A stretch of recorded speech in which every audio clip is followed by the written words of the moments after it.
हाँ जी नमस्कार, मैं केशव राय विश्व हिंदी अकादमी व मालवा समिति का अध्यक्ष।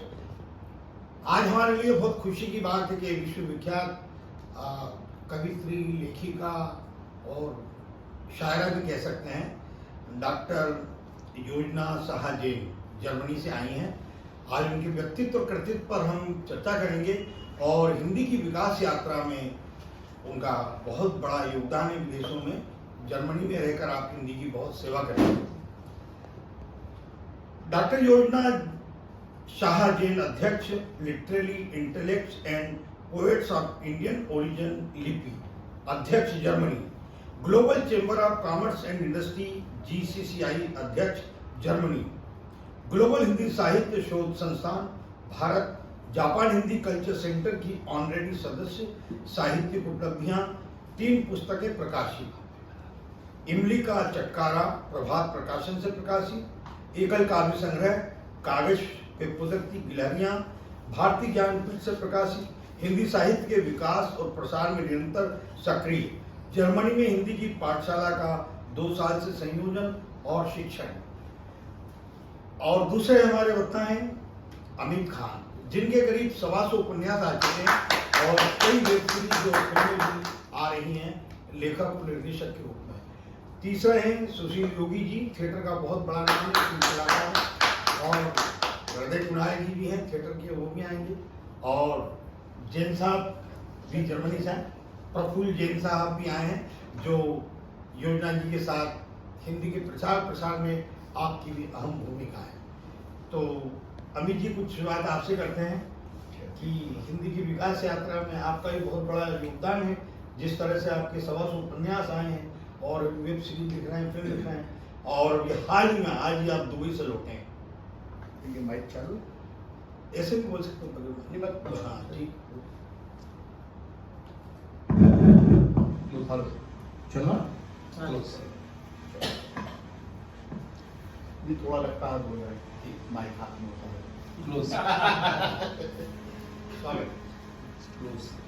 देखिए, सबसे पहले तो मैं केशव जी का मैं आभार यूं व्यक्त करना चाहूँगा, चूंकि बात हिंदी की है तो हिंदी की असली सेवा तो बॉम्बे में रहकर केशव जी कर रहे हैं। क्यों मुझे आज इतने साल बॉम्बे में हो गए, यहाँ पर फिल्म इंडस्ट्री में भी हिंदी का बहुत ज़्यादा योगदान के लिए तरसना पड़ता है। चूंकि सब स्क्रिप्ट इंग्लिश में होती हैं या फिर रोमन में होती हैं। खैर, अब तो हम रोमन सब सीखे हैं तो वो अलग बात है, लेकिन कहीं ना कहीं लिखने में दिक्कत होती है। तो ये एक बड़ा इशू है और ये बॉम्बे में रहते हुए हम यहाँ लोखंडवाला, अंधेरी वेस्ट जैसी जगह बैठे हुए हैं, इस जैसे क्षेत्र में बैठकर जितनी हिंदी की सेवाएं करते हैं, जितने आज ये केंद्र बिंदु बन गए हैं लोगों को मिलाने के, आज दुनिया भर से हिंदी सेवी जो हैं इनके माध्यम से हम मिल पा रहे हैं। वरना मुझे बहुत अच्छे से याद है कि जो मेरा होम टाउन है पिलखवा, तो गाजियाबाद के पास है, तो वहाँ हमारी शाम को सभाएं लगती थी, तो बहुत सारे लेखक घर पर जमा होते थे शाम। तो वो माहौल मैं हमेशा मिस करता था। तो जब से केशव जी से मित्रता हुई है, इनके साथ उठना बैठना शुरू हुआ है, तो वो शामें लौट आई हैं। और जहां तक हिंदी की विकास यात्रा की बात है, मुझे लगता है, देखिए मैंने पहले भी कहा एक बार वक्तव्य में कि मैं इन चीज़ों को हिंदी को लेकर कभी भी नेगेटिव नहीं रहा हूँ। हिंदी बहुत पॉजिटिव है और सब बहुत अच्छे काम हो रहे हैं आज हिंदी में। प्रॉब्लम यह है कि बहुत सारे लेखकों को पता नहीं होता या उस तरह का लेखन नहीं कर रहे होते। क्योंकि आज जैसे हमने उपन्यास लिखते हैं तो उपन्यासों पर आज वेब सीरीज बहुत बन रही हैं, अभी ऑडियो बुक्स बहुत बन रही हैं। अभी मेरी इसी 15 अगस्त को ऑडियो बुक लॉन्च है, सोनू सूद ने आवाज दी है और मेरा हीरो है कमांडर करुणा सक्सेना, जिसके 58 बुक हैं, सबके सब राइट स्पॉटिफाई ने ले लिए हैं और बहुत बड़े वेब यानी ऑडियो बुक सीरीज वो बना रहे हैं। इवन उसी के ऊपर फिर इंडिमॉल वेब सीरीज भी बना रहा है। तो आज ऐसा है कि काम बहुत है, वास्ट है, जो बहुत ज्यादा है, लेकिन लेखकों के लिए भी एक जरूरत इस बात की है कि वो ऐसा लेखन करें जिसकी जो पाठकों का मनोरंजन भी करे, ज्ञान देने के साथ साथ। सही। कई बार भटकाव यहाँ होता है कि इतनी कृष्ट भाषा में लिखते हैं कि वो सिर्फ ज्ञान तक सीमित रह जाता है, उसका मनोरंजन नहीं हो पाता। जैसे सबसे बड़े आदर्श जो मैं मानता हूँ और जो कि सब भी मानते हैं, और उनसे बड़ा शायद कोई नाम नहीं है, लेकिन सीखते नहीं लोग, वो एक अलग इशू है, कि ये मुंशी प्रेमचंद। करेक्ट। मुंशी प्रेमचंद जी का मैं जिक्र इसके लिए करूंगा कि बहुत सीधी सरल भाषा में लिखते थे, और उनकी कहानियां जो होती थी वो मनोरंजक भी होती थी और साथ में ज्ञान भी देती थी। अगर आपकी कहानियां कोई पढ़ेगा ही नहीं तो उस ज्ञान की क्या वैल्यू है? सही बात। तो पहले तो लोग मनोरंजन उनका आपने करना होगा। ये होता ना, आपने दिल वाले, आपने राज कपूर बनना होगा। एक लाइन में मैं बात बोलूं, आप श्याम बेनेगल या गोविंद निहलानी बन के जिंदगी नहीं चला सकते। मैं सीधी सीधी लाइन बोल रहा हूँ। सही बात है। चूंकि राज जी का मैंने नाम जिक्र इसके लिए किया कि राज कपूर साहब की आप कोई भी फिल्म उठाकर देखें सर, वो सब्जेक्ट हमेशा पकड़ते थे गोविंद निहलानी या श्याम बेनेगल वाला। करेक्ट। कि आप देखें हीना, देखें हिंदुस्तान पाकिस्तान के रिश्तों के ऊपर है, आप प्रेम रोग देखें विधवा विवाह के ऊपर है, करेक्ट। हर फिल्म, राम तेरी गंगा मैली देखें गंगा के ऊपर है। करेक्ट। तो यानी हर फिल्म का जो सब्जेक्ट है वो बहुत जिसको बोलना चाहिए बहुत सामयिक होने के साथ साथ बहुत कलात्मक तौर पे होता था। वो सत्यजीत रे या श्याम बेनेगल वाला सब्जेक्ट उठाते थे, लेकिन फिल्म बनाते थे सर वो दिल वाले दुल्हनिया ले जाएंगे यश जी के अंदाज में, जो धंधा बड़ा करती थी। तो मतलब यह है कि धंधा बड़ा करें, आप आम आदमी युवाओं के दिलों को छुएं और उसके साथ साथ आप कोई बात भी कहते चले, मैसेज भी आ जाए। हाँ, तो मुंशी प्रेमचंद हमारे साहित्य में ऐसे व्यक्ति थे जिन्होंने आम भाषा में बहुत बड़ी बड़ी बातें की, और राज साहब हमारी फिल्म इंडस्ट्री में ऐसे थे। इसीलिए मैं राज साहब के मुकाबले यश जी को भी कुछ नहीं समझता हूं, क्योंकि यश जी ने जितनी फिल्में बनाई सिर्फ कमर्शियल फिल्में हैं, वो ज्ञान नहीं देती हैं। राज जी ने जितनी फिल्में बनाई उन्होंने हर फिल्म बनाई है सोशल इशू के ऊपर, और बहुत ब्लॉकबस्टर भी होती है, हार्ट टचिंग भी होती है, और ब्लॉकबस्टर यानी युवाओं को पसंद आती थी। प्रेम रोग जैसी फिल्में हैं कि उनका ये जिसको साहित्य की कितनी समझ थी कि वो नीरज जी जैसे व्यक्ति को ढूंढ के लेके आए, उनकी जो जिसको बोलना चाहिए उनकी संगत जो थी, उठना बैठना जो था बहुत साहित्यकारों के बीच था। जैनेंद्र जैन जैसे व्यक्ति उनके साथ उनकी किताबें लिखा, वो सॉरी फिल्में लिखा करते थे, तो उनको समझ बड़ी गहरी थी। तो ये हिंदी की विकास यात्रा ही है जो मैं समझता हूँ, और बहुत अच्छी विकास यात्रा है। बाकी सुशील जी, रंगमंच के माध्यम से हर रंगकर्मी हिंदी को बढ़ा रहा है देश की दुनिया में। आदरणीय योजना जी, केशव जी और हमारे मेरे सामने बैठे साहित्य प्रेमी और फिल्म से जुड़े हुए प्यारे दोस्तों, मुंबई जैसे शहर में अमित जैसे लोग हों और केशव जी जैसे लोग हों और बीच बीच में योजना जी जैसी हस्तियां आए, तो मुझे लगता है कि मुंबई में हिंदी का भविष्य उज्ज्वल है।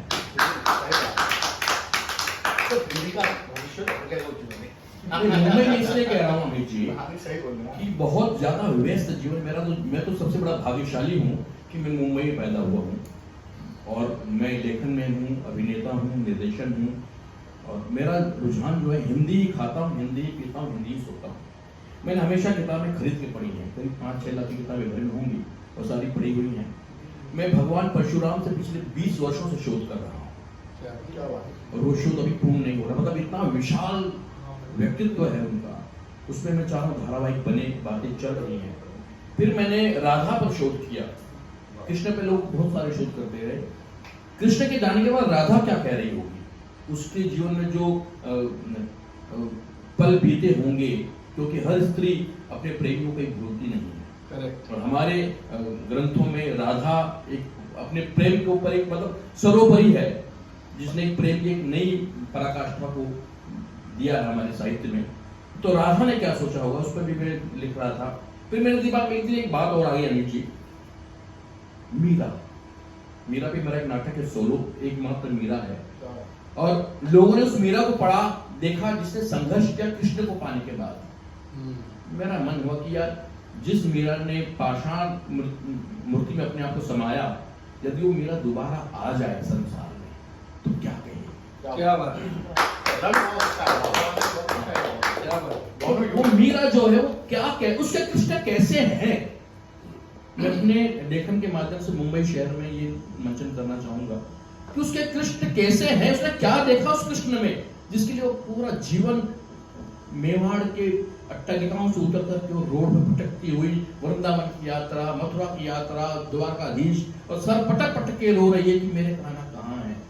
और लोग कह रहे हैं मेरा लौट तो कहती है कहाँ लौटना। और कृष्ण आके कहते हैं कि मैं तुमसे अलग कहाँ था मीरा। उस फूल की टोकरी में कौन था जो सब बन के आया था, उस विष में कौन था, नहीं तो था। मैं तुझसे कभी अलग नहीं हुआ। मैं उस मीरा को दिखाना चाहता हूं संसार के सामने। मेरा एक विषय है आम्रपाली, जिसको लोगों ने नगर वधु बनाया। नहीं, हमने अब तक वैशाली की नगर वधु पढ़ी, लेकिन मेरा मन था कि मैं वैशाली की नगर वधु से हट के कुछ दूं आम्रपाली में। आम्रपाली को मैंने बहुत बड़ी हस्ती बनाने की कोशिश की, नारी चित्रण उसका जो है बड़ा करने की कोशिश की कि कोई भी स्त्री अपने मन से नगर वधु नहीं बनती। कहीं ना कहीं उसका पिता कमजोर होता है, कहीं ना कहीं उसका भाई कमजोर होता है, कहीं ना कहीं उसका बेटा कमजोर होता है, कहीं ना कहीं समाज कमजोर होता है। जब जाके वो नगर वधु बनती है तो आम्रपाली मेरा एक नाटक है, वो भी लोगों के सामने लाऊंगा। तो इस तरह से मैंने प्रयास किया है कि मैं अपने निर्देशन, लेखन और रंगमंच से हट करके कुछ लिखूं। और पता नहीं क्यों मेरा रुझान हमेशा अमित जी ऐतिहासिक और पौराणिक विषयों में रहा। बहुत अच्छे से। और एक सब्जेक्ट और लिखने का प्रयास कर रहा हूं मैं लोकमान्य तिलक पे लिखना चाह रहा हूं। लोकमान्य तिलक नहीं होते तो गांधी ना होती। गांधी रखने की नींव की ईंट लोकमान्य तिलक थी, जिसको हम जैसे लोगों ने भुला दिया या हमें वो पढ़ाया नहीं गया। और मेरी सबसे बड़ी उपलब्धि ये है, या मैं भाग्यशाली हूं कि जितनी अच्छी मैं हिंदी पढ़ता हूं, समझता हूं, उतनी अच्छी मैं मराठी पढ़ता हूं। मराठी साहित्य इतना विस्तृत है और मराठी में उतने ही ढंग से पढ़ लेता हूं जितना हिंदी को समझता हूं। ये पता नहीं क्यों बड़ा मुझे फक्र महसूस होता कि मैं मराठी बहुत अच्छी पढ़ता हूं। मैंने मराठी में छावा पढ़ी, मैंने मराठी में मृत्युंजय पढ़ी, मैंने मराठी में सावरकर पढ़ा। कहीं भी नहीं लगा कि हिंदी मराठी अलग है। तो कहीं ना कहीं मैं कोशिश करता हूं केशव जी कि इन चीजों को लेकर चलूं। और केशव जी के बारे में 2 लाइन में कहना चाहूंगा। केशव जी, आप वाकई साहित्य सारथी हैं। जब भी मैं आपको देखता हूं, क्या बात है, तो मुझे एक ऊर्जा मिलती है। साहित्य साथी। हाँ, देखिए अमित जी हैं, योजना जी हैं, मेरे मित्र हैं। हम सब मुंबई शहर में, अमित जी मेरे घर के पास में, पिलकुआ मेरा बहुत प्यारा याद आ गया, अच्छा लगा मुझे। पिलकुआ से 1 कदम की दूरी पर दंकौर और मेरा जो ससुराल है मोदी नगर है। मैं ऐतिहासिक भूमि से संबंध रखता हूँ। दंकौर, जहाँ पर द्रोणाचार्य जी को मूर्ति बना करके एकलव्य ने शिक्षा ली थी, हम उस प्रांत से क्या बात है। गुरु की पराकाष्ठा, गुरु सामने नहीं लेकिन गुरु की पराकाष्ठा, गुरु का चित्रण, गुरु का मानस पूजन करके हम चीजों को सीखते हैं। वहां समीर जी भी हैं, आपकी लेखे हुए मुझे नमन करता हूँ। कहीं ना कहीं इंद्रप्रस्थ भूमि से हैं। तो किसी ना किसी तरह से यात्रा चल रही है। और केशव जी, आप मंच देते हैं। आपकी सबसे बड़ा जो आपका हृदय है ना, इतना विशाल है कि छोटा कवि हो, बड़ा कवि हो, छोटा गायक हो, बड़ा गायक हो, आप उनको मंच देते हो। मुंबई जैसे शहर में मंच मिलना बहुत मुश्किल है। यहाँ बहुत सारे गुलजार पैदा हो सकते हैं, बहुत सारे जावेद अख्तर पैदा हो सकते हैं, यदि उनको मंच मिल जाए। तो आपने मंच दिया है, हिंदी साहित्य सदा आपका ऋणी रहेगा। मैं आपका ऋणी हूँ। धन्यवाद।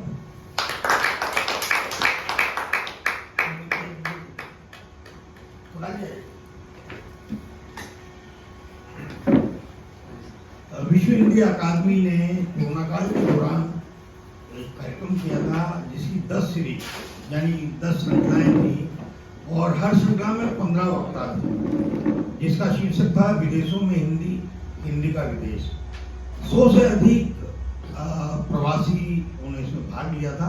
उसमें ही योजना जी भी थी और अपने विचार व्यक्त किए। हम भारत में तो बात करते हैं कि हमारी जो भाषा है हिंदी, उसको राष्ट्रभाषा का दर्जा मिले, लेकिन ये जो विदेश में रहते हैं अपने भारतीय प्रवासी, ये संयुक्त राष्ट्र संघ में उसकी आधिकारिक भाषा के लिए प्रयास करते हैं। बहुत बड़ी बात है। अभी दूसरी भाषा में सातवीं भाषा निश्चित रूप से हिंदी होगी, संयुक्त राष्ट्र की आधिकारिक भाषा, इन लोगों के से प्रयास है। तो योजना जी, डॉक्टर योजना साहा जैन, अध्यापन, doctorate, pharmacology, MBA, health care प्रौद्योगिकी कंपनी की संस्थापक और CEO, पूर्व वरिष्ठ पदों पर कई फार्मास्यूटिकल बहुराष्ट्रीय कंपनियों में कार्यरत, 10 न्यूज नेटवर्क पर प्रसारित योजना कैंडिड टॉक शो की संयोजक और संचालिका, अध्यक्ष literary intellects and poets of Indian origin लिपि, अध्यक्ष Germany global chamber of commerce and industry, अध्यक्ष जर्मनी ग्लोबल हिंदी साहित्य शोध संस्थान Bharat, Japan Hindi culture centre की ऑनरेरी सदस्य। योजना जी, आप अपने व्यवसाय में भी इतनी व्यस्त हैं, उसके बाद आप साहित्यकार हैं, लेखिका हैं और आपकी कई पुस्तकें आ चुकी हैं। साथ ही साथ आप अध्यक्ष literary intellects and poets of Indian origin और global chamber of commerce and global Hindi Sahitya Shodh संस्थान, ये सब एक साथ कैसे हो पा रहा है? सबसे पहले तो बहुत बहुत धन्यवाद केशव जी इस आयोजन के लिए, इस आमंत्रण के लिए। अमित जी का, सुनील जी का, कुणाल जी का और जो भी आज यहाँ पे बैठे हैं, आप सभी को मैं नमन करती हूँ, प्रणाम करती हूँ। मैं आज कोई भाषण या कोई वक्तव्य देने नहीं आई हूँ। मुझे बहुत उत्सुकता थी कि मैं मुंबई में हिंदी प्रेमियों से, हिंदी सेवियों से मिलूं। तो आज मेरे लिए बहुत बड़े सौभाग्य की बात है कि मैं आप सबके बीच में हूँ। एक आज वॉकिंग डे है और बारिश का समय है, रक्षाबंधन है, उसके बावजूद आप सब लोग यहाँ पर आए हैं। आपका प्यार है, आपका सम्मान है, बहुत बहुत धन्यवाद मैं देना चाहूँगी आप सबको।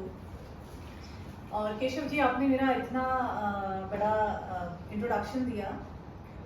मैं क्योंकि कवयित्री हूँ तो कुछ पंक्तियों में अपने बारे में इस इंट्रोडक्शन में जोड़ना चाहूँगी, और अपने ही नहीं बल्कि जितने भी भारत से बाहर बसे हुए, प्रदेश में बसे हुए भारतीय हैं, उन सब जिनके दिल में आज भी हिंदुस्तान बसता है, क्या बात, उनकी तरफ से ये पंक्तियाँ कहना चाहूँगी कि मन प्रण जीवन आंगन में, मन प्रण जीवन आंगन में शाश्वत जय घोष का मैं स्वर हूँ। क्या बात, मन प्रण जीवन आंगन में शाश्वत जय घोष का मैं स्वर हूँ दूर भले तुझसे माँ पर, परदेश में मैं भारत का कलरव हूँ, भारत का कलरव हूँ, चहु दिशा तिरंगा फहराती, भारत गौरव गाथा का पंचम स्वर हूँ, भारत गौरव गाथा का पंचम स्वर हूँ। धन्यवाद। और थोड़ी सी पंक्तियां या एक आश्वासन में कहूंगी, क्योंकि वक्तव्य बहुत लोग देते हैं। कोरे वक्तव्यों से आगे बढ़कर, कोरे वक्तव्यों से आगे बढ़कर मैं मंतव्यों की उर्वर धरा हूँ, कोरे वक्तव्यों से आगे बढ़कर मैं मंतव्यों की उर्वर धरा हूँ, तेरी खुशबू में लिपटी सिमटी रजनीगंधा से निर्झरा हूँ, लेकर तेरी सुरभि जगत में, लेकर तेरी सुरभि जगत में छा जाऊं, वो सुगंध प्रखर हूँ,